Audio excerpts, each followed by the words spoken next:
Please support this channel by clicking the links below. The COINTELPRO Papers, Chapter 3, COINTELPRO SWP. As long as anti-communism remains national policy, an important requirement is an aggressive covert psychological, political, and paramilitary organization more effective, more unique, and if necessary, more ruthless than that employed by the enemy. No one should be permitted to stand in the way of the prompt, efficient, and secure establishment of this mission. The Doolittle Committee Report, 1954. As with the Communist Party, modern FBI counterintelligence against the Socialist Workers' Party, SWP, founded in 1938, began at least as early as the beginning of the 1940s. A result was that one of the two Smith Act prosecutions brought by the government on the basis of Bureau-assembled evidence during World War II was against this party. As Howard Zinn framed the matter, only one organized socialist group opposed the war unequivocally. This was the Socialist Workers' Party. The Espionage Act of 1917, still on the books, applied to wartime statements. But in 1940, with the United States not yet at war, Congress passed the Smith Act. This took Espionage Act prohibitions against talk or writing that would lead to refusal of duty in the armed forces and applied them to peacetime. The Smith Act also made it a crime to advocate the overthrow of the government by force or violence, or join any group that advocated this, or publish anything with such ideas. In Minneapolis, in 1943, 18 members of the SWP were convicted of belonging to a party whose ideas, expressed in its Declaration of Principles and in the Communist Manifesto, were said to violate the Smith Act. They were sentenced to prison terms, and the Supreme Court refused to review their case. When the High Court finally did get around to considering the Smith Act in 1950, it was in order to allow Justice Robert H. Jackson, fresh from a stint in Nuremberg prosecuting Nazis for, among other things, their legalistic persecution of leftists during the 1930s, to articulate America's liberal philosophical alternative in handling subversives. Utterly ignoring the Act's prescriptions on anti-draft agitation, Jackson held that it was no violation of free speech to convict communists for conspiring to teach or advocate the forcible overthrow of the government, even if no clear and apparent danger of such overthrow could be proved. To wait the danger becoming apparent, he argued, would mean that communist plotting is protected during the period of incubation. Its preliminary stages of organization and preparation are immune from the law. The government can move only after imminent action is manifest, when it would, of course, be too late. Thus, for the Supreme Court, some legal formula that will secure the existing order against radicalism was called for. The formula Justice Jackson sought was already at hand. In 1948, Republican Congressman Carl Mundt of South Dakota and Richard M. Nixon of California reported a draft bill out of Nixon's House Un-American Activities Committee calling for the registration of all Communist Party members as well as other radicals. Liberal Democrats in the Senate objected vociferously, and President Truman ultimately vetoed the legislation. As it turned out, the Democrats' problem was not with its clear totalitarian implications, but that it hadn't been heavy-handed enough in its original form. Among themselves, Senate liberals such as Estes Kefauver and Hubert Humphrey supported an alternate version proposed by Nevada's reactionary Pat McCarran, which included provisions for the ultimate weapon of repression: concentration camps to intern potential troublemakers on the occasion of some loosely defined future internal security emergency. As what became the Internal Security Act of 1950, also known as the McCarran Act after its sponsor, went through committee, Humphrey became obsessed that it might be overly diluted, grousing openly that those herded into the planned camps might retain even the most elementary rights, such as that of habeas corpus. Allowing the politically objectionable to retain any rights, he felt, would make for a weaker bill, not a bill to strike stronger blows at the communist menace, but weaker blows. He needn't have worried. The act passed relatively intact and was sustained over Truman's veto. In such a climate, the FBI was able to continue its ad hoc counterintelligence operations against the SWP throughout the 1950s. Unlike the situation with the CP, however, these were never consolidated into a formal COINTELPRO during that decade, a situation which seems largely due to J. Edgar Hoover's personal assessment that the term socialist was somehow less extreme and therefore less of a priority than the word communist. Nonetheless, by 1961, with a tacit green light from the newly installed Kennedy administration on his anti-CP COINTELPRO already in hand, the director determined it would be both timely and appropriate to proceed in the same fashion against the SWP. Hence, on October 12th of that year, he dispatched a memorandum to several field offices instructing them to begin the new disruption program. The rationale for this, according to Hoover, was that the SWP has over the past several years been openly espousing its line on a local and national basis through the running of candidates for public office and strongly directing and or supporting such causes as Castro's Cuba and integration problems arising in the South. The SWP has been in frequent contact with international Trotskyite groups, stopping short of open and direct contact with these groups. It is felt that a disruption program along similar lines to COINTELPRO CP could be initiated against the SWP on a very selective basis. One of the purposes of this program would be to alert the public to the fact that the SWP is not just another socialist group, but follows the revolutionary principles of Marx, Lenin, and Engels, as interpreted by Leon Trotsky. It may be desirable to expand the program after the effects have been evaluated. One of the first tasks undertaken through COINTELPRO SWP was to attempt to abort the judicial process in the case of the so-called Monroe defendants, a group of blacks and a white supporter who had followed the leadership of Monroe, North Carolina NAACP leader Robert Williams in adopting a posture of armed self-defense against Ku Klux Klan terror in 1961.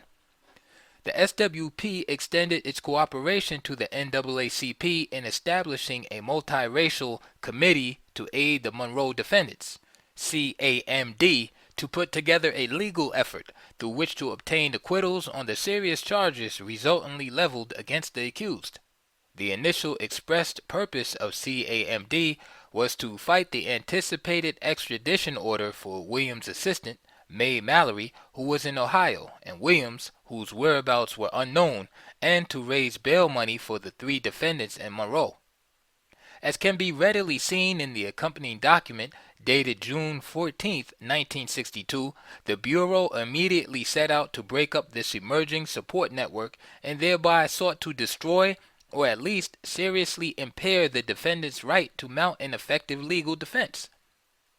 This aspect of COINTELPRO SWP was continued in full force after Mallory was extradited and the group went to trial facing capital charges in 1964.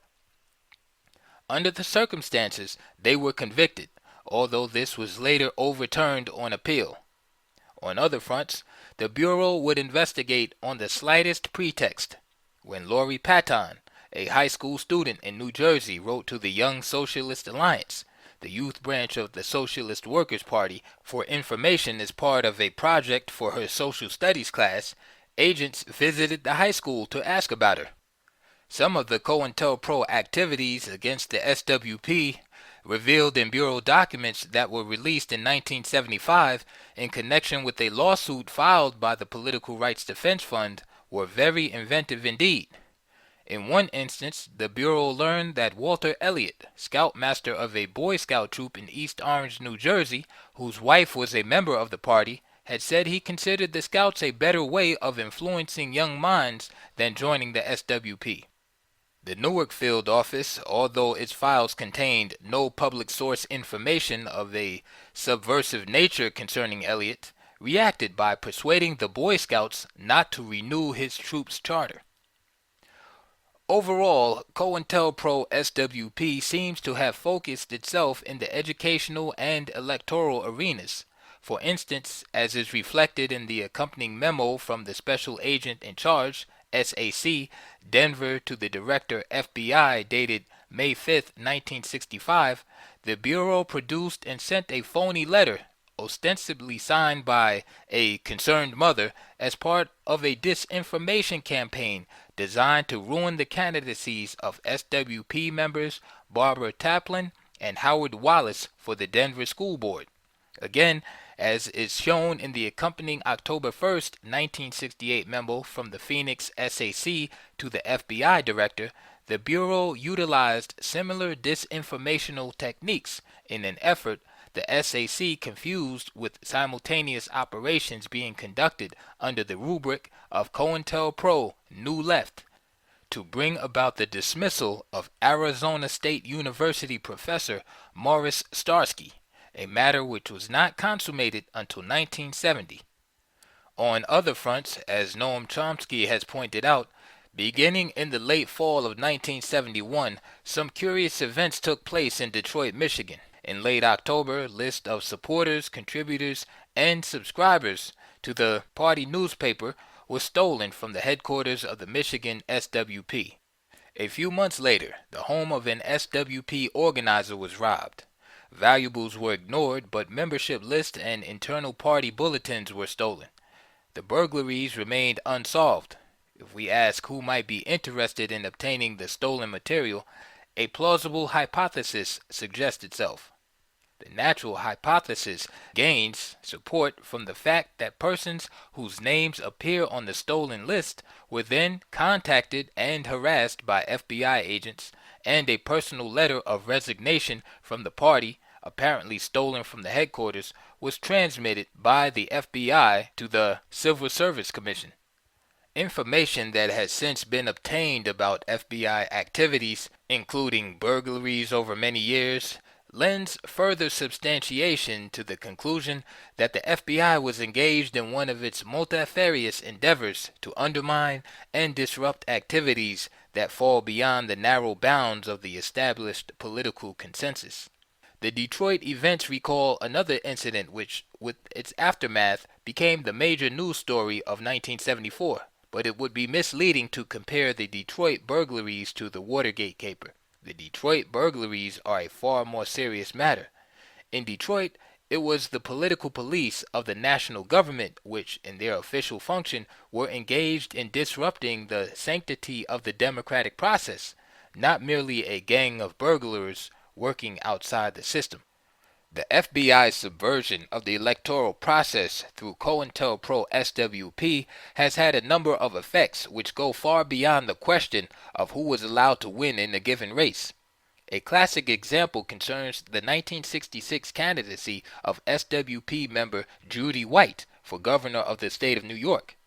In a memo dated October 24, 1966, the SAC, New York, informed Hoover that the New York field office had been successful in undertaking a disinformation campaign which resulted in the state legislature's changing of the New York election laws to preclude anyone under 30 years of age, which White was at the time, not only from being seated as a governor, but from campaigning for the governorship as well.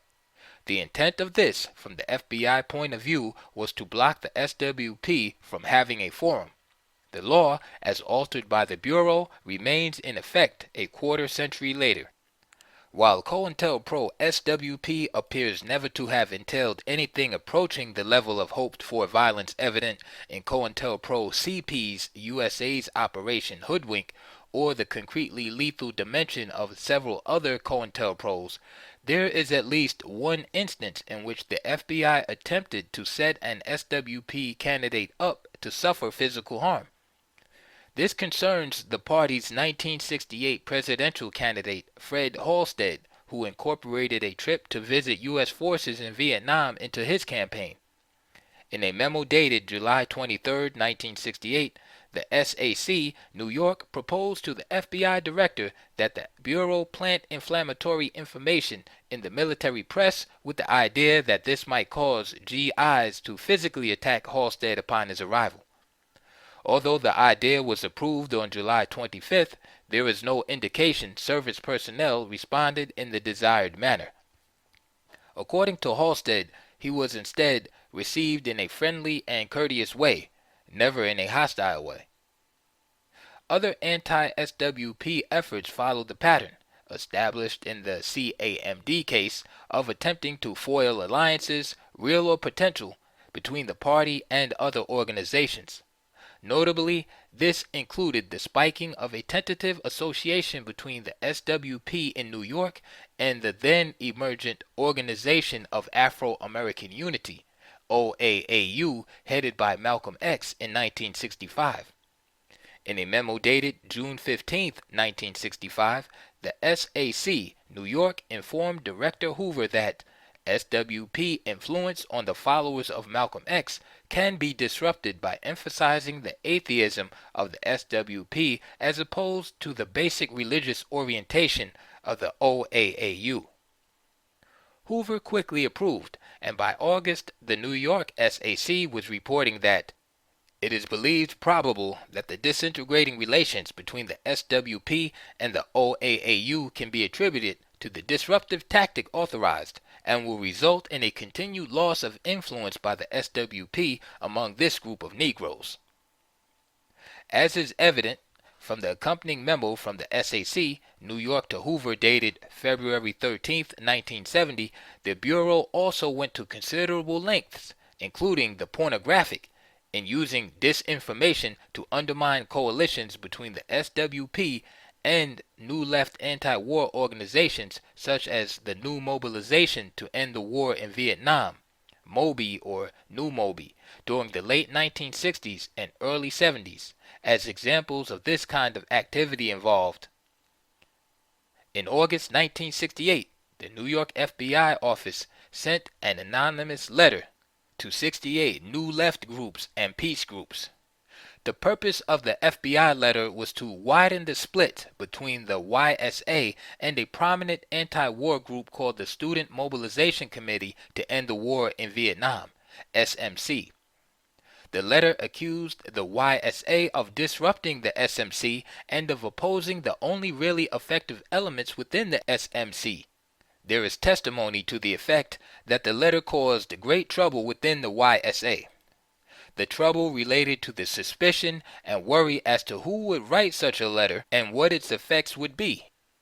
In September 1968, to further embarrass the SWP and the YSA, the FBI sent a follow-up anonymous letter.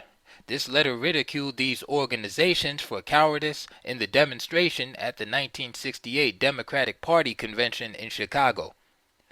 The letter implored the SWP and YSA to stay home on future occasions of this kind.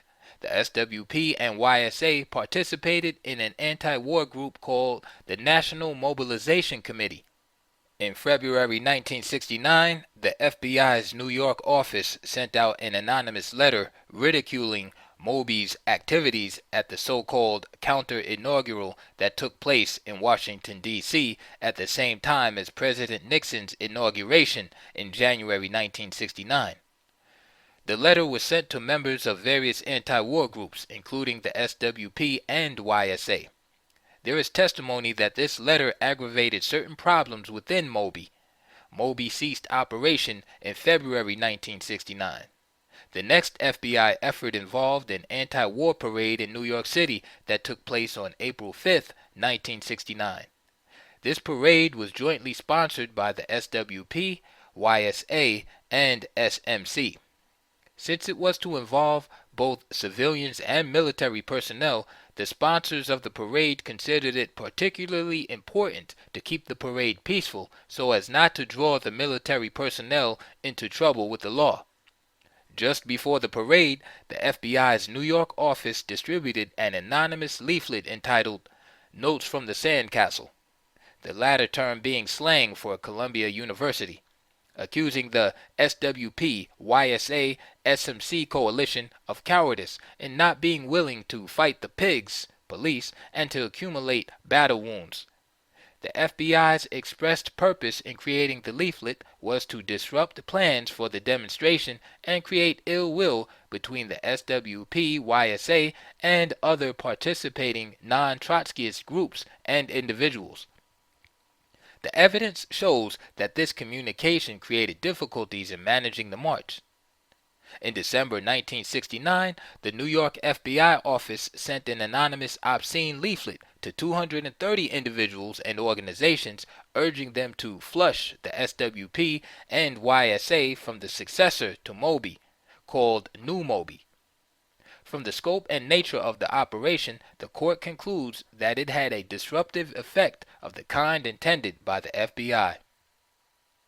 In February 1970, the New York FBI office sent a memorandum to various anti-war activists purporting to be written by a member of New Moby.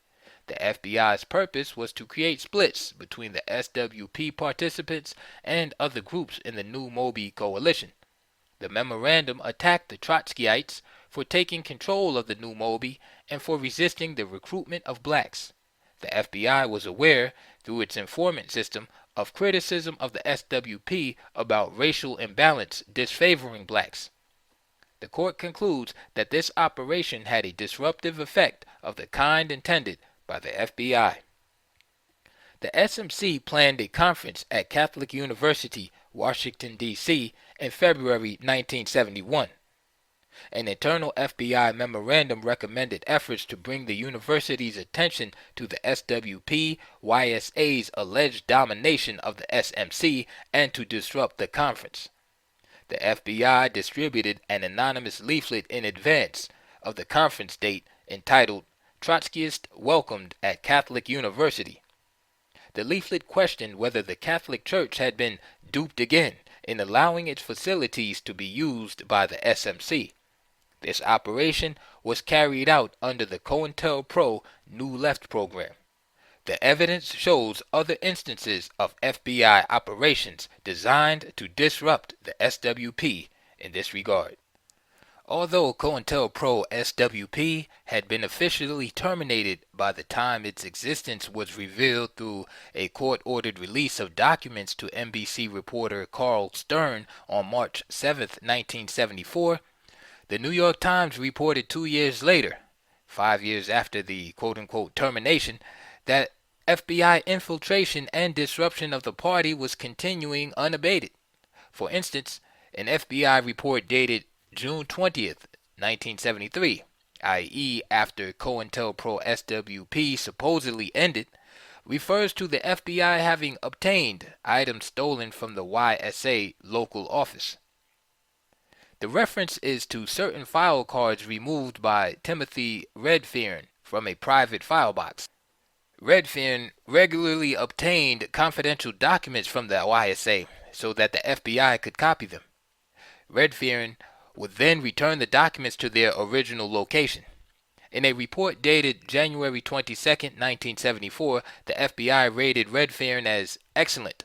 On February 3, 1975, Redfern was arrested by the Denver police for burglaries unrelated to his informant activities. Redfern requested FBI assistance, but the FBI declined to help him, or so it says. Redfern then cooperated with local police and gave them information regarding other persons who were burglars or offenses. Redfern was allegedly discontinued as an FBI informant on April 17, 1975. Shortly thereafter, he was unaccountably given a deferred prosecution rather than a suspended sentence or some such, which would be much more usual in the case of a snitch on the local burglary charges. Redfern then called the FBI, which reinstated him as an informant on May 28, 1975. Beginning in June 1976, Redfern started to work at a bookstore in Denver that was operated by the Militant. Redfern told the FBI that this would give him access to records of both the SWP and the YSA. On July 2nd, 1976, the SWP headquarters in Denver, located in the bookstore, was burglarized. A padlock on the door to the bookstore had been cut, and the contents of a file cabinet and a small box of petty cash were taken. On July 7th, Redfern called his FBI contact and showed him a group of SWP files taken from the cabinet. After the SWP burglary was reported in the local news media, the FBI claimed no knowledge of the matter. A local FBI agent was called before a grand jury in Denver and denied knowing how Redfern had obtained the files. Given this, there is no particular reason to assume such anti-SWP activities on the part of the Bureau have ever really ended. Be this as it may, between 1960 and 1971, the FBI approved and implemented 46 disruptive COINTELPRO operations against the SWP. In addition, from 1960 to 1966, the FBI conducted over 90 burglaries of SWP offices and photographed over 8,000 pages of SWP files, including financial records and personal letters. All of this undoubtedly was intended to quash the threat of intellectual independence and uncontrolled political and social organization, which has been well contained. Alone among the parliamentary democracies, the United States has had no mass-based socialist party, however mild and reformist, since 1920. No socialist voice in the media, and virtually no departure from centrist ideology within the schools and universities, at least until the pressure from student activism impelled a slight departure from orthodoxy during the 1960s. All this is testimony to the effectiveness of the system of controls that has been enforced for many years, the activities of the FBI being only the spearhead for far more extensive, substantial, and effective, if more low-keyed, measures enforced throughout American society. Interestingly, as with its simultaneous operations against the CP, the FBI's COINTELPRO SWP was probably self-defeating on its own terms. By the 1960s, both the CP and the SWP were, like most old left organizations, moribund.